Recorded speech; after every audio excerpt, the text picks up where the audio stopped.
अच्छी और कुछ बुरी बातें आपसे करनी है, पारिवारिक बातें आपसे करनी है। ऐसी बातें आपसे करूंगा जो आपको बुरी लगेंगी। देखिए, जिंदाबाद मुर्दाबाद करने से कुछ होने वाला है नहीं। आप खूब माला पहनाएं, खूब जिंदाबाद करें, कुछ नहीं उससे होने वाला है। क्या जिंदाबाद करने से मसीह समाज के ऊपर जो अत्याचार होते हैं उनको बंद किया जा सकता है? क्या जिंदाबाद करने से जो दलित पिछड़ों के साथ होता है इस देश के अंदर, उसको बंद किया जा सकता है? व्यवस्था समझिए, व्यवस्था क्या है। अगर व्यवस्था एक बार समझ गए तो बड़े पैमाने पर परिवर्तन का काम आप सब लोग कर जाओगे। और अगर व्यवस्था ना समझे तो इसी प्रकार से पिटते रहोगे। आने वाली नस्लें वो गुलामी की ओर अग्रसर होंगी। जिन लोगों से लड़ाई है उनके पास अथाह पैसा, अथाह संसाधन है, और हमारे पास क्या है? हम गरीब किसान मजदूर वर्ग के लोग सिर्फ बाबा साहब अंबेडकर की बदौलत पढ़ लिख करके इतना बोलना सीख गए हैं। आर्टिकल 19 अधिकार दे दिया कि बोलो, खूब जोर जोर से बोलो। उन लोगों ने पैसे के दम पर भारत की राजनीति को अपने कदमों में घेरा और हम लोग चुप रहे। बाबा साहब अंबेडकर ने संविधान में लोकतंत्र का अधिकार दिया। लोकतंत्र के अधिकार में कह दिया कि जिसकी जितनी संख्या बारी उसकी उतनी हिस्सेदारी। और इस देश में गरीब मजदूर किसान की संख्या सबसे ज्यादा है। इस देश में SC ST OBC माइनॉरिटी की संख्या सबसे ज्यादा है। ये लोग चाहे तो तख्ता पलट कर दे, लेकिन हम लोगों ने ध्यान नहीं दिया।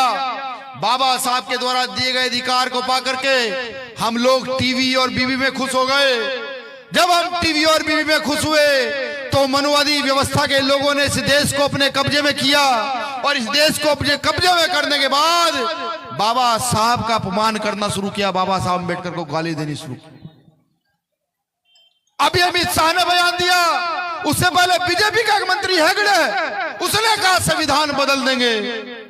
आखिर हम कितने निर्लज और निकम्मे लोग हैं कि जिस संविधान से हमारी ताकत है, जिसकी वजह से इस देश की महिलाओं का वजूद है, जिसकी वजह से इस देश में गरीब शोषित वंचित किसानों का वजूद है, उसको जब मर्जी आए कोई कुछ भी कर, हम शांत रहते हैं।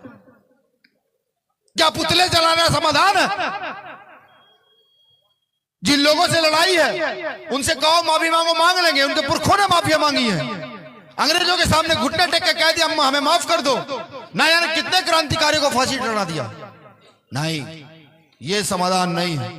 समाधान तो यह है कि लोकतंत्र की ताकत को समझते हुए इस देश का शोषित वंचित वर्ग एकजुट हो, इस देश का SC ST OBC माइनॉरिटी एकजुट हो, और धर्म के आधार पर नहीं, जाति के आधार पर नहीं, व्यवस्था के आधार पर अपने वोट का सही प्रयोग करे और एक ताकत का निर्माण करे। कैसी ताकत? जो ताकत कभी जगदेव प्रसाद कुशवाहा चाहते थे, जो ताकत कभी रामस्वरूप वर्मा चाहते थे, जो ताकत कर्पूरी ठाकुर चाहते थे, जो ताकत साहब मान्यवर काशीराम ने इस देश में स्थापित की, जो ताकत यहाँ लोहिया साहब चाहते थे, जो ताकत कभी मुलायम सिंह यादव ने स्थापित की, उस ताकत का निर्माण करें। और ताकत का निर्माण करके बाबा साहब द्वारा दिए गए संविधान का पालन करके अपनी हस्ती को खड़ा करे और उन बस्तियों को मिटा दे, उन हस्तियों को मिटा दे जहां जातिवाद पनपता है, जहां धर्म का वाद पनपता है। ऐसी हस्ती बस्तियों को इस देश में रहने का कोई अधिकार नहीं, इनको मिटा कर एक तरफ कर दे। यही समाधान है, दूसरा कोई समाधान नहीं है। वरना आज के नेता लूटना चाहते हैं, बेचना चाहते हैं इस देश को। वो लोग अपना घर भर रहे हैं। आप लोगों ने एक नेता को जिता कर भेजा लोकसभा, उसको खपाने के लिए तैयार नहीं है। उस व्यक्ति को बोलने का समय देने के लिए तैयार नहीं है, क्योंकि जब उठता है कह दिया जाता है नहीं बैठ जाओ। गरम होकर कहता है नहीं मैं अपनी बात रखने आया हूं, रखूंगा। लेकिन क्या एक अकेला व्यक्ति सारे काम कर सकता है क्या? हम लोगों को कोई जिम्मेदारी नहीं है। अपने गिरवान में जाकर पूछेगा आप कितना प्रचार करते हैं, अपने पार्टी संगठन का कितना प्रचार करने का काम करते हैं, हर रोज कितने लोगों को जोड़ने का काम करते हैं, लोकतंत्र को कितना मजबूत करने का काम करते हैं? नहीं करते हो। ये काम करना शुरू कर दो तो मुझे लगता है मुझे आने वाले समय में जब मसीह समाज बुलाएगा तो वो मुझे दुख में नहीं खुशी में बुलाएगा कि भैया आइए आकर के साथ क्रिसमस मनाएंगे। मुझे आने वाले समय में जब OBC समाज बुलाएगा तो खुशी में बुलाएगा, कहेगा भैया आइए आज महात्मा ज्योतिबा फुले की जयंती मनाएंगे, आज ललित सिंह यादव की जयंती बड़े पैमाने पर मनाएंगे, तब मुझे यहां बुलाया जाए।